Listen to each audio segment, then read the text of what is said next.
Thank you, Jakob, for the floor. Good morning to everyone. And first, I would like to convey apologies of my director, Soledad Blanco, who very much wanted to come here, but unfortunately she had very important negotiations with member states this morning, so she couldn't do that.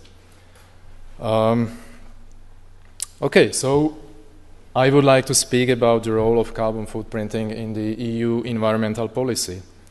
And to start, I would like to go a little bit back and to ask the question, why? Why should we actually consider carbon footprint, and what sort of policies we should based on this concept? So let me show you what is carbon footprint of different nations in the world. These are figures for per capita per year carbon footprint, average carbon footprint. So here in the European Union, it ranges from about 5 for Romania to more than 30 for Luxembourg. So other countries are somewhere between. For example, Germany, around 15 tons of CO2 equivalent per person, Sweden 10, etc. For United States, it's almost 30, and many other developed countries have simply carbon footprint per capita higher than 10 tons of CO2 equivalent. So I would say that all nations that are represented here in this room by participants, have higher carbon footprint than what should be our target. This target that I put on this slide is actually not an official target. I just calculated. I imagine that we can accept that we have all equal rights to emit carbon. So if I just somehow calculated what is acceptable climate change, 2 degree high probability that it will stay within 2 degree range, which means lower than 400 ppm concentration of carbon dioxide in atmosphere, which corresponds approximately to annual emission of 18 gigatons. And if we take that there are about 6 billion people on the Earth, so we come to a target of 3 tons of CO2, which means that everyone who is in this room actually emits much or have much higher carbon footprints than this target.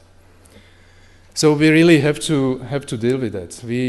Our consumption, our carbon footprint is not sustainable. We have to do something about it.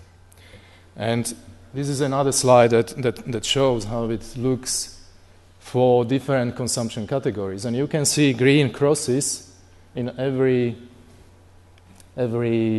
product category about here. This is European consumption. And if you compare with other countries, sometimes you can see for manufactured products, for mobility, that the difference between nations, between European carbon footprint and carbon footprint of countries with middle income or lower income, it's in the order, sometimes in the order of hundreds. So I would not be that optimistic that growing middle class in the world would actually solve the problem, unless we find a way how we decouple carbon footprint from wealth and growth. We will not reach our target, our objective, to limit carbon emissions in the way that it is sustainable. And there is another reason why we should deal with that, because what you saw on the previous slides is the carbon footprint that is actually caused by consumption of products and services that are imported to Europe. So our carbon footprint, European carbon footprint, goes beyond the boundary of EU member states. And in this picture you can see the flow of carbon. So that It's the biggest export is, of course, from China and other countries. So we can see that carbon footprint of Europeans, actually about 30%, 40% of this carbon footprint comes from other countries, especially from China. Then the question is, what sort of policies should we develop to address it? The traditional climate change policy and traditional approach, and we have certain principles even enacted in European laws, like polluter pays principle and principle of tackling pollution at the source, not always work for carbon. I just put this nice picture of that cow because I just can't imagine how we can tax this poor cow or regulate her to emit less methane. So maybe we can find some way how to deal with that, maybe to grow cows indoor, but I'm afraid that this kind of policies would not be acceptable for political, technical, or other reasons. So we have to find some alternatives. Also, the problem of European policies is that we cannot address carbon footprint that originates outside of EU boundaries. And we saw that large part of our footprint actually goes from elsewhere. So I would say that we can conclude that there is a need for demand-side policy instruments that could complement our traditional policy, our domestic policy, but also our climate change and international policy that is very much based on the production territory of production of CO2 and greenhouse gas emissions. So we need more consumption-based accounting policies and instruments that are based on the full life cycle carbon emissions. Are there do we have such policies in place? It's another question. Not really as a part of formal climate change policy, but there is a new policy that was adopted in 2008, which is called Sustainable Consumption and Production Action Plan. And its objective is to limit the overall environmental impact of consumption. And it has three main pillars. I would say that two of those are most relevant for this. One is to stimulate production of better products, better performing products. When I say better performing products, I mean that they their impact, environmental impact throughout the whole value chain is reduced or minimized. And then another pillar is to influence consumption patterns, to allow smart choices. Perhaps that lady over there carries some products of those that are there in the exhibition. I saw a nice skirt there, so maybe it's in one of those bags. Simply, we should allow people to make smarter choices, to choose products that provide the same utility, that satisfy their needs, but actually have limited or minimized the carbon footprint. What I would like to emphasize is that sustainable consumption and production policy, as it is defined in that communication that I mentioned, doesn't focus on carbon footprint only. So it is more holistic. It looks at all environmental impacts, but carbon footprint, of course, has to be a very important element of that. How does the better product element of this policy work? What was the idea? If you look at this graph, this is environmental. On this axis, there is environmental performance of products, and this is how the market looks like. So there are very good products, perhaps only few of them, innovative products with very good environmental performance. large amount of average products, and then there are poorly performing products. So we would like to create a system of interacting policy instruments that would push and pull market towards better performing products. And what are those instruments that we can use? There may be regulatory measures that set minimum requirements for products, something like the Eco-Design Directive. And if this is combined with incentives, and it can be financial incentives, fiscal incentives, or green public procurement, and with information to consumers in form of labels or product declaration or any other form, we believe that there may be synergy between these, and these instruments can pull the whole market so that overall environmental performance of all products on the market will improve. Just few examples. Eco-design measures, only two implementing measures focusing on boilers and water heaters, together with labeling system, have potential to reduce greenhouse gas emissions by 200 megatons, which is 3-4% of EU greenhouse gas emissions. So we believe that this system can have quite significant potential.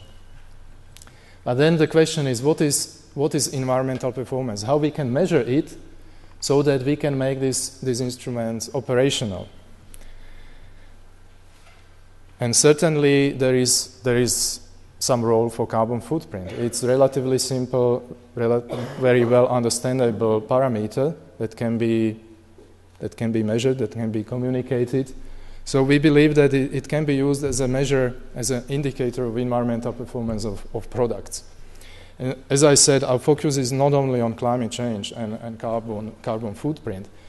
So we would like to understand whether carbon footprint can be a good proxy for those other environmental aspects. And we think that it can be, because of its linkages to the use of fossil fuels. It can be good proxy for resource use and depletion, acidification, photochemical ozone creation, and perhaps other environmental other types of environmental impacts.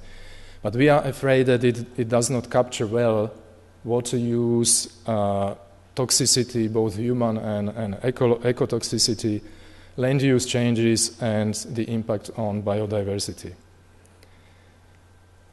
So if we really want to cover all environmental impacts in our sustainable consumption policy, carbon footprint is not sufficient.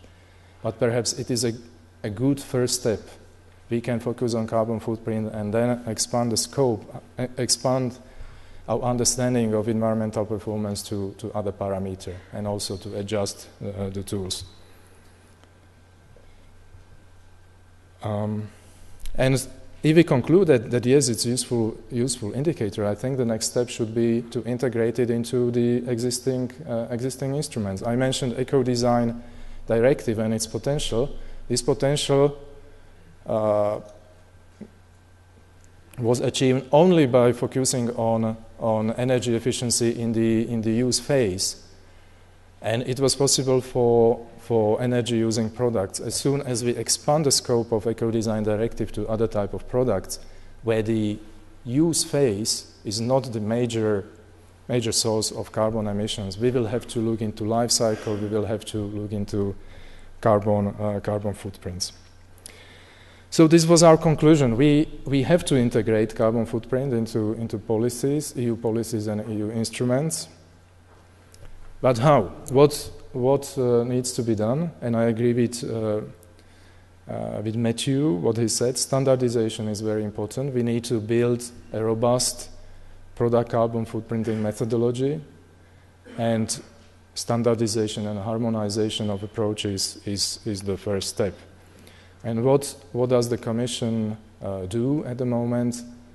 We have launched 2 studies to compare existing and emerging carbon footprinting methodologies. We want to compare them, we want to identify problems and gaps, and to decide whether existing methodologies are actually sufficient to meet our policy goals. If yes, we will then propose one of those to member states to use this methodology as a basis for the national policies. And it seems to me that actually EU member states are willing to accept. They ask Commission to do this work, they ask Commission to harmonize.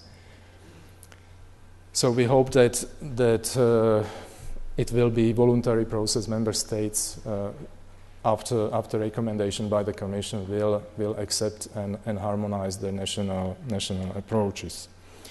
If not, we may consider, if needed, if there is political will to adopt legislation that would mandate this, that may be the next step. Also, if we conclude after the comparative study that no existing methodology is sufficient, we would like to launch a process within the European Union to work on methodologies further and to provide a technical guide that would be based on standardized methods on ISO and WRI standards, but perhaps go further, be a little bit more specific. Another thing that needs to be done is to ensure that LCA data are available to all practitioners for reasonable price. And again, in this area, the European Commission is active. We developed what we called International Life Cycle Data Reference System and European Life Cycle Data Reference System. That includes both guidance on how to build life cycle data databases and quality, how to ensure quality, etc. But also it includes data sets from Europe, from European Business Association. So these data are available freely, or under some sets are only available under conditions that are defined by data provider. But basically, these data sets are available to practitioners. And I would like to encourage to look into a new product by the Commission, which is ILCD Handbook. It both deals with data and data collection, quality assurance, etc., and provides very detailed technical guide for general life cycle assessment. So it may be another set of standards to complement what was mentioned already here: ISO standard, the PAS 2050, WRI product protocol. So please have a look at the link here. It's very detailed, 400-page methodological document. And you may find it useful for your work. When we finish this methodological work, I think that we will be ready to really integrate this concept into instruments. So we will ensure that when policy instruments like eco-design, eco-label, and potentially new instruments, when they are implemented, they take carbon footprint into account. They use it as an indicator of environmental performance of products. And I don't want to speculate on this, but I don't want to exclude such possibility either. If our studies show that there is a need for new policy instruments, let's say labeling scheme, European-wide carbon labeling scheme, such an instrument may be proposed, and then it will be up to member states to either accept or refuse such proposal. So these are our plans. Thank you very much for your attention, and I will be happy to answer whatever question you may have, either now, or you can address your communications to my director or directly to me, and you will find my contact in your folders. Thank you very much for your attention.